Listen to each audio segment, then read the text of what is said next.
Hello viewers, today I am going to cook long yard bean potato curry. Here I am taking 250 grams of long yard beans and 200 grams of potatoes. Chop them nicely into pieces. Take 1 spoon black gram mustard seeds, 1 spoon jeera, 2 red chilies and some curry leaves. Heat the oil and add them into the oil.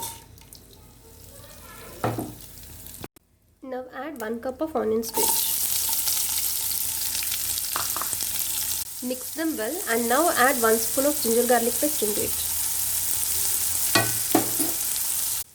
Now add the chopped long yard beans and potatoes to it.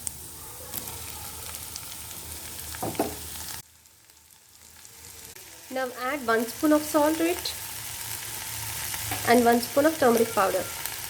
Mix them and close it with the lid. And now let it cook for 10 to 15 minutes.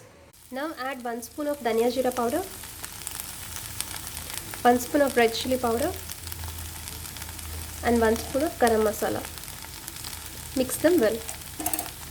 Now add half cup of water to it, mix it and close it with the lid for 10 more minutes. Now potatoes and beans are cooked well. Now add some coriander to it. Mix it and off the stove.